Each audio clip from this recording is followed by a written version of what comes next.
Good morning. Hello বন্ধু, তোমরা সবাই কেমন আছো? আমি তো খুব ভালো আছি। আজ আমি আবারও একটা রেসিপি নিয়ে চলে এসেছি। তাহলে আমার, চিংড়ি দিয়ে মান কচু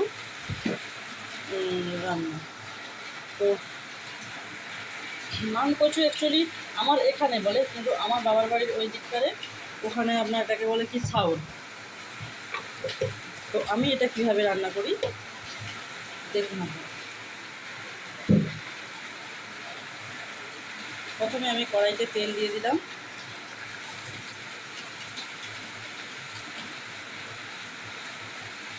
তারপর ছোট ছোট করে কেটে রেখেছিলাম ওই মান কচুটাকে, সেগুলোকে তেলে আমি ফ্রাই করে নেব।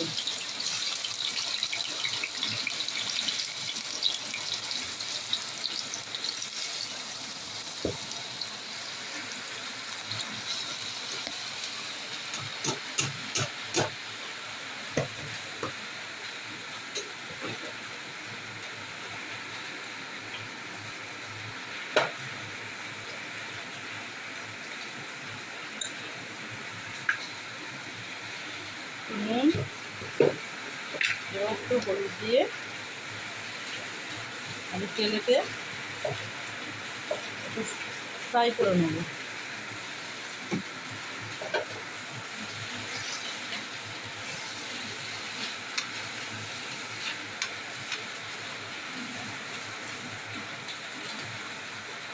আচ্ছা, আরেক দিকে আমি চিংড়ি মাছগুলোকে ভাজার জন্য ওটা ফ্রাই প্যান বসিয়ে দিয়েছি।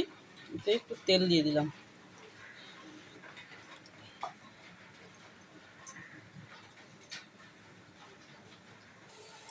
তেলটা গরম হয়ে গেলে আমি একে একে চিংড়ি মাছগুলো দিয়ে দেবো।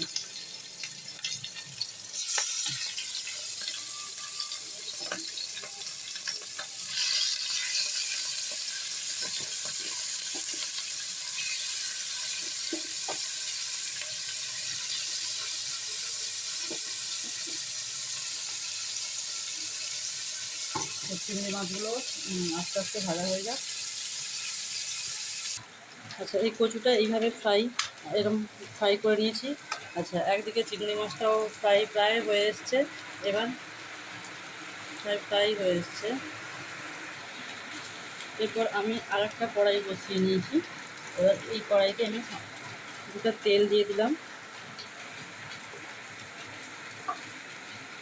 এরপর আপনারা বলবেন যে কড়াইটা পরিষ্কার করুন। কী বলুন তো, আমি এই কড়াতেই খুব কমফর্টেবল ফিল করি রান্না করতে, কারণ ননস্টিকে আমি খুব একটা পারি না, কারণ খুব নিচে বসে যায়। আর এক হাতে ক্যামেরা করে এক হাতে রান্না সত্যিই আমি করতে পারি না। আর অ্যালুমিনিয়ামের কড়াইটা আমার কালো হয়ে গেছে, কিন্তু এই কড়াতে আমার রান্না করতে ভীষণই কমফর্টেবল ফিল হয় এবং এত লেগে যাওয়ারও ভয় থাকে না নিচেতে। এবার আমি শুকনো লঙ্কা দিয়ে দিলাম, তেজপাতা দিয়ে দিলাম। এরপর আমি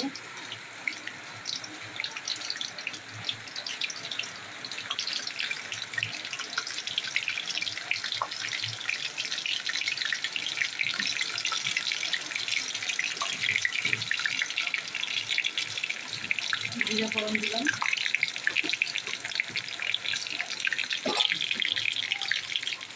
এগুলো ভাজা হয়ে গেলে এবার আমি পেঁয়াজ, দুটো পেঁয়াজ কুচো দিয়ে দিলাম।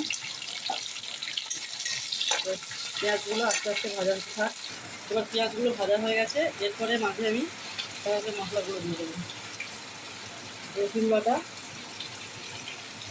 আদা বাটা। এরপর এগুলো দিয়ে আমি আস্তে আস্তে মশলাটাকে কষতে থাকবো।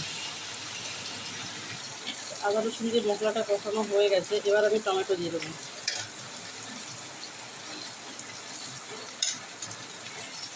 এরপর একে একে আমি আর মশলাগুলো দিয়ে দেবো।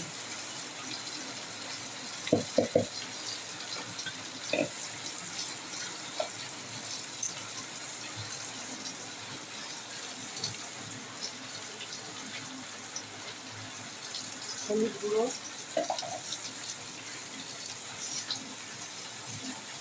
লঙ্কা গুঁড়ো পরিমাণ মতো,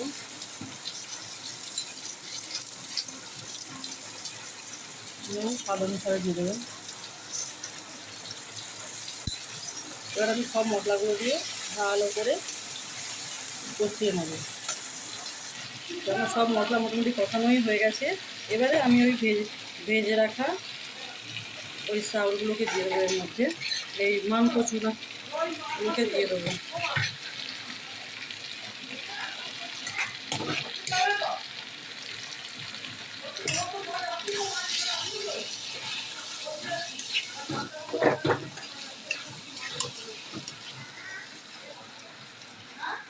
ভেজে রাখা চিংড়ি মাছগুলোকে একই সঙ্গে দিয়ে দেবো।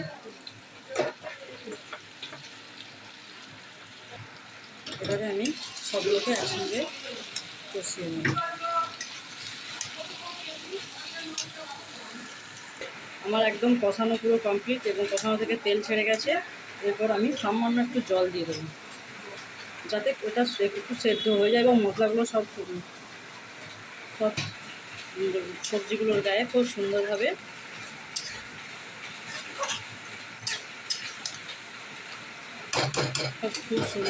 গায়ে যেন ভেতরে যেন মশলাগুলো ঢোকে সবজি।